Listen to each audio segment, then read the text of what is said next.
Faltaba poco para la medianoche. El primer ministro estaba sentado a solas en su oficina, leyendo un largo memorándum que se le colaba en el cerebro sin dejarle el más leve rastro de significado. Esperaba la llamada del presidente de un lejano país, y mientras se preguntaba cuándo la haría el muy condenado, intentaba borrar los desagradables recuerdos de una larga, agotadora y difícil semana, por lo que en la cabeza no le quedaba sitio para otra cosa. Cuanto más empeño ponía en concentrarse en el escrito que tenía ante sus ojos, más nítidamente veía las caras de regodeo de sus rivales políticos. Ese mismo día, su principal adversario había aparecido en el noticiario y no se había contentado con enumerar los espantosos sucesos ocurridos esa semana, como si alguien necesitara que se los recordaran, sino que también había expuesto sus razones para culpar de todo al gobierno. Al primer ministro se le aceleró el pulso al pensar en esas acusaciones, porque no eran justas ni ciertas. ¿Cómo querían que el gobierno impidiera que el puente se derrumbara? Era indignante que alguien insinuara que no invertían suficiente dinero en obras públicas.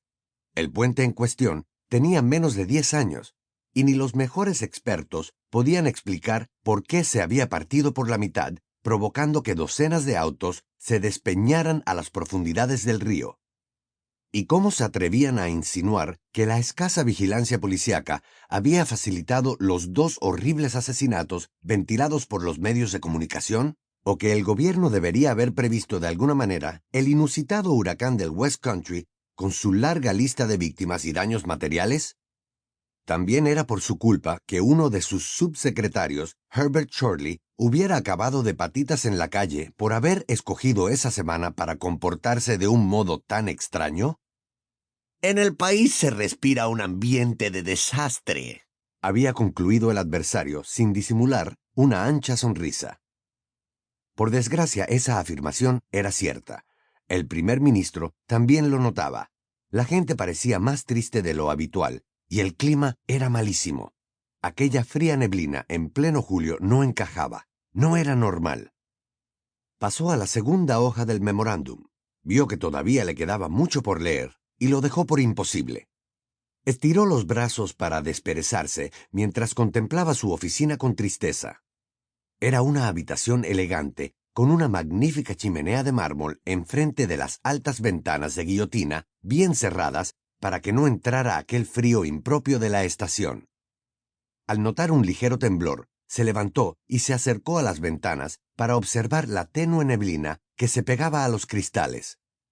En ese momento, mientras se hallaba de espaldas a la habitación, oyó una débil tos detrás de él.